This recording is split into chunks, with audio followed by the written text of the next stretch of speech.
Hey gang, I'm back. I thought I would do something a little bit differently with my Informal reviews. Instead of just reviewing films on my car ride home from the cinema, I thought it'd be high time for me to do a Blu-ray review. And I just got my hands on the Best Buy Steel Tin Edition, Steel Book, however you want to call it, edition of the fantastic 10 Cloverfield Lane. As you can see, really wonderful box art. Really dig it a lot. I love the Steel Tin Editions.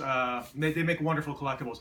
Now, as for 10 Cloverfield Lane, I reviewed the film back in March, and after watching it again last night, I still think it was one of the best pure thrillers of 2016. I also really appreciated the fact that this was not a direct sequel to Cloverfield. It is more of a, I guess by the maker's own admission, a spiritual successor. I guess that's fancy industry jargon for like, it is technically a sequel because it's got the word Cloverfield in it, but it doesn't directly follow the events, characters, storylines, premise of the first film.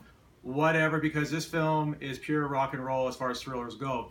And it's really just kind of a masterful achievement for first-time director Dan Trachtenberg. As for the Blu-ray itself, there is a wonderful audio commentary between producer J.J. Abrams and director Dan Trachtenberg. And at first I was kind of like taken aback because why wouldn't J.J. Abrams do an audio commentary for The Force Awakens? Maybe that film was a little too larger than life to even have an audio commentary. I don't know. But I do like J.J. Abrams, his presence on these audio commentaries. And he and Trachtenberg have this really wonderful back and forth, and they really go headfirst into a lot of the details of the making of the film. Then you go into the featurettes side of business, and there's about 35 minutes of featurettes in total. I personally could have asked for a bit more, but they really do a good job of further going into detail on what was required to make this film what it was. One of the featurettes that really impressed me the most was the visual effects featurette. This film cost $15 million. $15 million. That is ultra low budget by today's standards. But the quality of the visual effects in this film and the number of invisible visual effects in this film is quite staggering, to be honest.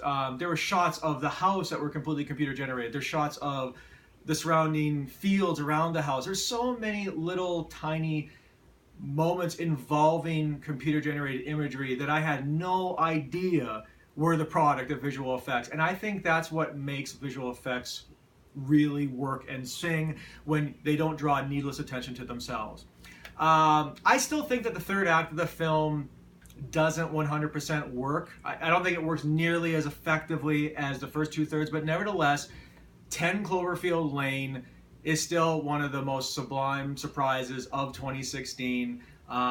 It's a sequel that really segregates itself wonderfully apart from its predecessor. And for those of you that have not seen it, now's your chance to watch it. Get this wonderful Steel Tin edition. It's fantastic. And see you at the movies, everybody.